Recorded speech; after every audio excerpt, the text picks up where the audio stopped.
है। ये मिंतरपुर गांव ब्लॉक दमकोदा तहसील बहेड़ी ज़िला बरेली में लगता है। आप देख सकते हैं इस समय खेत पर काम हो रहा है, खाद बह जा रही है और किसानों की स्थिति इस समय बहुत नाजुक है। किसान इस समय आए दिन पूरे यूपी में 4 से 5 किसान डेली आत्महत्या कर लेते हैं। कभी लोन के कारण, कभी फसल ख़राब होने के कारण, कभी अपनी बेटे का शादी नहीं हो पाती है।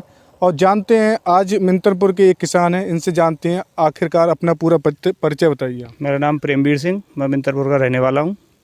मेरा मुख्य व्यवसाय खेती है।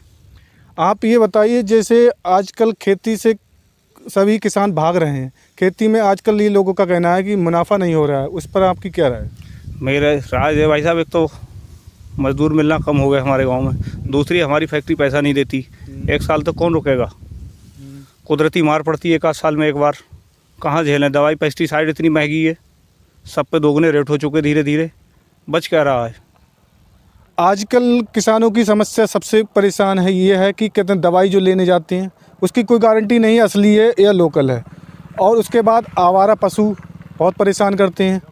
और जब किसान की आय जो पीएम मोदी कह रहे थे कि 2022 में दुगनी हो जाएगी, क्या आपको लगता है कि दुगनी हुई है? ऐसा कुछ नहीं है, घाटे में जा रहे हैं और 4 साल से हम। दोगुनी हुई किस चीज़ पे है? हर चीज़ पे तो पैसा बढ़ा है। अगर 100 रुपये तुमने 150 रुपये गेहूँ बढ़ा दिए, क्या हुआ भाई? नीलगाय इतना परेशान कर रही हैं, सांड हैं, नीलगाय हैं, दिन भर डंडा लेकर रपटाते रहते हैं पूरे दिन। क्या होगा इससे? कहाँ से मुनाफा हो जाएगा इसमें, ये बताओ आप। तो आपके इस क्षेत्र में गन्ना गेहूँ उसके अलावा और कुछ ही होता है? ना, केवल गन्ना गेहूँ, यही मुख्य फसलें हैं 2। तो आपकी ज़मीन है कितनी बीघे है? हम पे 10 एकड़ ज़मीन है। 10 एकड़ ही ज़मीन किसान है। और इनकी आय, अगर इनकी, इससे लोगों का मानना है कि ज़मीन से ज़्यादा आजकल 10,000 रुपये वाला व्यक्ति सुकून में रह रहा है। इसमें बहुत सारी समय की समस्याएं आती हैं। अगर बीमा भी होता है तो समय से बीमा नहीं मिलता है। उसके बाद इनका यह है, समय से इनके गन्ने का पेमेंट नहीं मिलता है। इस क्षेत्र में एक सहकारी समिति यानी कि गन्ना चीनी मिल आती है, केसर मिल, वह पिछले वर्ष का सुन में आया 15 नवंबर का पैसा दिया है। हाँ, 15 नंबर तक का पैसा दिया अब तक। तो उसके बाद आपकी क्या मजबूरी होगी कि कहते हैं कि आप गन्ने छोड़ें या ना छोड़ें या और कोई फसल करें? कहाँ ले जाए? अगर उत्तरांचल लोगों को गन्ना गया था, उसमें सोसाइटी वालों ने घेरगार करी, फिर कहाँ डालें इसे, ये बताओ। क्रेशर पर देते हैं, आधे रेट बिकता है।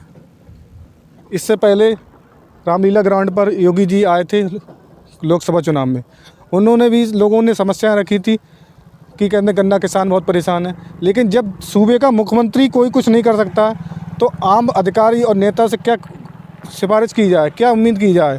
क्या आपको लगता है कि आगे भी आपकी स्थिति सही होगी या नहीं होगी? नहीं, हमें नहीं लगता इस चीनी मिल की स्थिति सही होगी। कई 8-9 साल लगभग होगी इसी स्थिति में। कहाँ तक आदमी झेलेगा ऐसे, ये बताओ भाई। सब खर्चे तो खेती में ही है, किसान आदमी कहाँ से लाएगा वो? अब आपके बच्चों का पढ़ाई है, उसके बाद इलाज की खर्चा है, आपका खर्चा है, परिवार के बहुत सारे सामानों की खर्चा होता है। पहले मैं देखता था कि कहते हैं, लोग ये कहते थे कि महंगाई की दर दुगनी बढ़ रही है। पहले 500 रुपये में आज बाज़ार हो रही है, पहले 100 रुपये में हो जाती थी। और जो स्मृति ईरानी जो कहती थी कि हवाई चप्पल वाला हवाई जहाज पे बैठेगा, क्या आपको लगता है किसान बैठ सकता है? जीवन अब तक तो बैठा नहीं कोई, अब कहाँ से बैठ जाएगा? सरकार के 8 वर्ष हो चुके हैं योगी की, यानी कि प्रदेश की सरकार के 8 वर्ष पूरे हो चुके हैं।